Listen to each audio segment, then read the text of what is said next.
Party Advisory Council (IPAC) has called on President Muhammadu Buhari to rejig Nigeria's security architecture and flush out bandits that are killing Nigerians.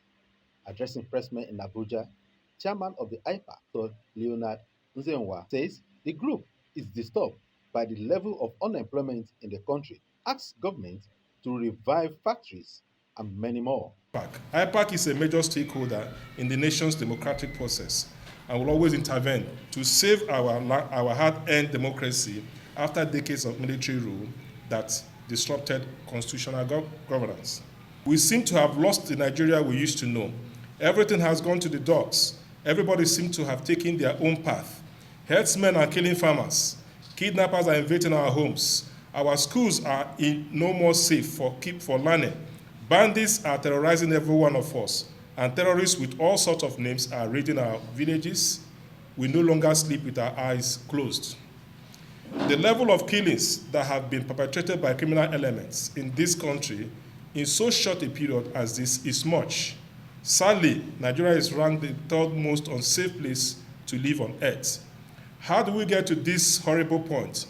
A sore point where lives do not matter anymore, where our laws does not make meaning for all of us. How did we get to this conscienceless verge, where calls for secession has become stringent and deafening, where we have non-state actors dethroning state actors, where our farmers can no longer go to their farms, where we have bred a nation of outlaws, an army of anarchists, and gangs of cannibals? I am tempted to conclude and say that we are enmeshed in buckets of wicked problems which has overwhelmed us all. IPAC mourn with Nigerians over the death of the former Chief of Army Staff, Ibrahim Atahiru, and again call on President Buhari to rejig Nigerian security architecture, to work for the decapitating of these terrorists and other criminal elements troubling the country. Now it's time to flush out these criminals as Nigerians are fed up. IPAC is disturbed by the level of suffering in the land, a nation blessed with abundant human and natural resources.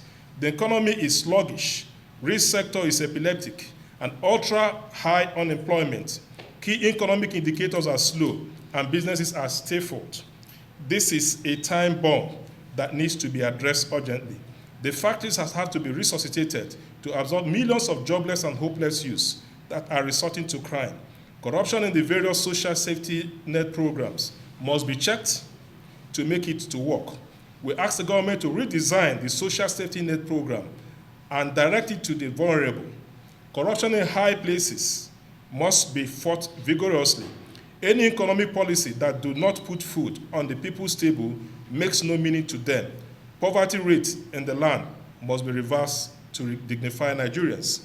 The Council condemns in strong terms the incessant burning of INEC and Nigerian police facilities in some parts of the country and demands a stop to the arson against the country. We call on security agents to identify and deal decisively with these criminal elements that are perpetrating the burning of national assets. The Council also called on INEC to redouble its efforts as much is expected from them ahead of 6 November 2021 Anambra State gubernatorial election, which is litmus test for ahead of Ekiti and Osun gubernatorial elections in 2022, as we approach the 2023 general election, for which the Commission created new polling units to fast-track voting processes in the state and across the nation. IPAC re-echoes its opposition to the appointment of Loretta Onoche, an heir to Mr. President, as a National Commissioner in INEC, as this will undermine the independence and neutrality of the Commission, with key appointment of a card-carrying member of a political party in the country, a very bad, unhealthy precedent in the country. We call on National Assembly to ensure that they yield to the demands of Nigerians not to clear her. We call on the government to reconsider its banning of Twitter in the country and reach a truce with the social media company for the sake of Nigerians that use the medium for their legitimate business, with clear warning and agreement that it should not allow its handle to be used for hate speeches or incitement that is detrimental to the Nigerian state. The Council counsels the government to attend to the cry of Nigerians for inclusivity and appeals to all those fomenting trouble in the country to desist from it and to allow peace to reign.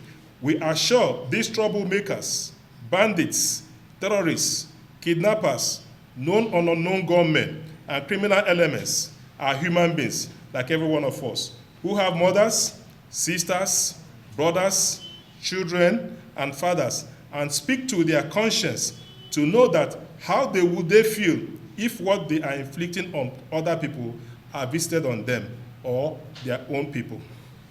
The Council urges leaders of political parties and the aspirants to ensure fair, free, credible, transparent, acceptable, and inclusive and rancor-free primaries for the Anambra State governorship election. Finally, as we march gradually towards 2023, and if indeed we are honest and sincere and subscribe for all to be part of the leadership of the country at the highest level, we should all work collectively to ensure that the areas that have not had the opportunity to produce a leader at the highest level in this country should be given the opportunity to do so. Gbemiga Olamikon reporting for GTV Africa.